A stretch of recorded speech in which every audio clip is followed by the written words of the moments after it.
Good morning, guys. How are we all doing? I am Dan from Trading with Dan. We are back. We are back with the videos all set up in this new office. So yes, hope you guys all had a great weekend. Had a great week last week as well. I guess crypto has not been so great, but you know, it is what it is.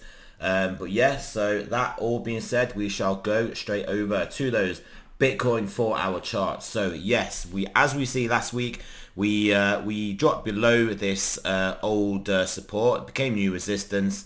We couldn't get back above it, and ultimately we then came back down to the next level, which was this area that we've got drawn in here. So at the moment, we are currently holding that, trying to break back above. We're obviously going to have this horizontal as a level of resistance, and then ultimately the resistance that we couldn't get back above before. So if we're gonna repair some of this damage, trade sideways again within this larger time frame sideways move, as you can see, potentially put in what would be a nice higher low relative to these lows. This is where we need to make the stand. We need to get firstly a back above here, around 20,800, and then ultimately back pretty much above 22,000 if we can. Then that would look particularly good for us then to take out these highs and then move on towards 26.5, 28.5, maybe even 30,000. So the downside is obviously pretty clear. We don't make it above here, we get rejected. We take out this low, then yeah, we're certainly looking at coming down to test our previous lows.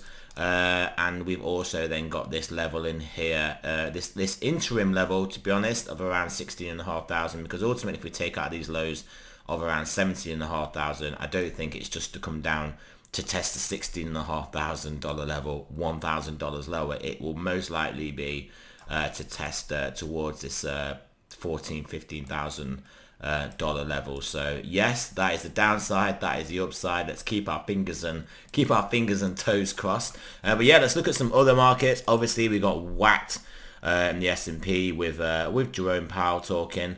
So yeah, that's obviously what catalyzed this move down. You can see a very aggressive move down. Currently having a little bounce off it. We didn't come as low as the support level, so maybe that's good. But yeah, like I say, we've got to see how this plays out. Could be a bear flag, could take us below the support, could take us to Goblin Town, but we shall see. I am obviously always optimistic. But yeah, I think we've got a good chance of at least making some more progress to the upside, and then I guess it's this horizontal, then obviously this resistance that we've got to get back above. If we get back above that, I think confidence will start to flow back into the market, which is highly bearish at the moment. DXY is we are hoping is putting in a top here. Potentially a double top of sorts of obviously this top and that top. So yeah, can we do that? Can we then make some real progress to the downside? Obviously it was a bit optimistic to expect this to come and take us straight down just as a V top sort of like thing. So yeah, to come in and put in a more complex top and then come down and then grind these levels out and break lower would obviously be an ideal scenario. But nonetheless, the chart still doesn't look too bad for moves to the upside. So obviously that is clearly on the cards. 10-year as well, kind of stalling out around this 3-ish% level. I mean, I just think 3% has to kind of be a bit of a line in the sand, because if it starts to go higher, then things start to break in an already liquidity constrained environment. Gold obviously hating the move in the DXY and bonds.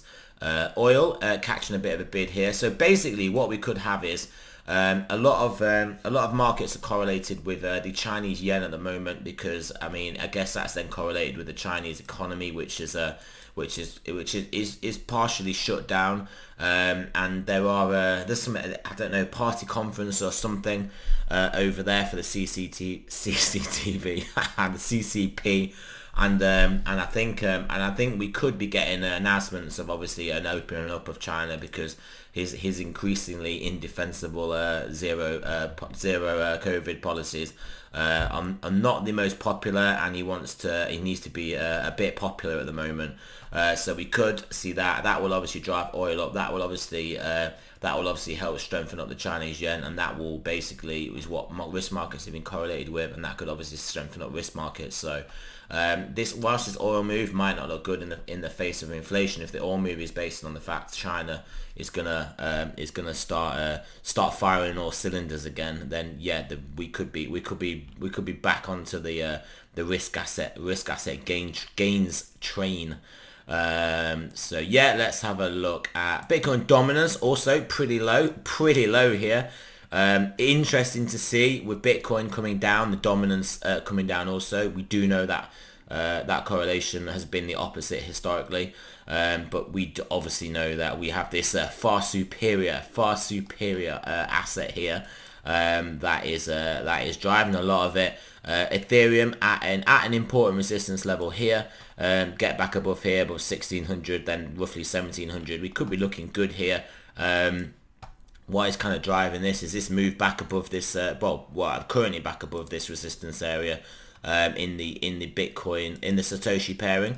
Potentially we could draw a trend line here, which we are basically at. Break above here, then yeah, could be moving onwards and upwards in a bull flag fashion. Clearly this could be painting a descending triangle, so obviously watch us to get rejected here, come down and see if we weak bounce and break below.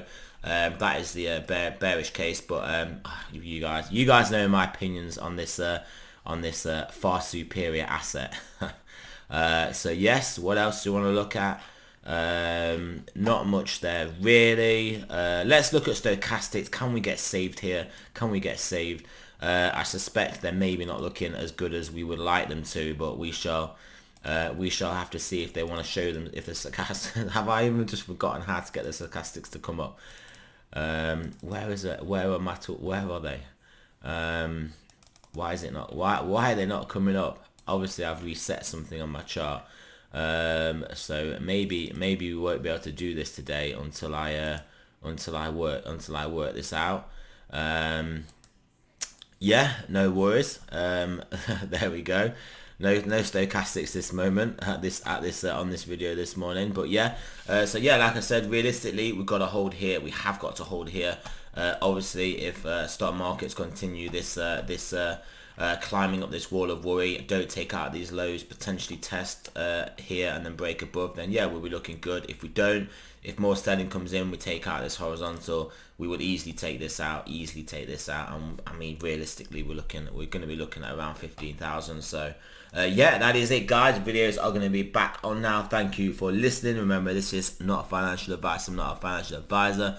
Always do your own research, and I shall speak to you guys soon.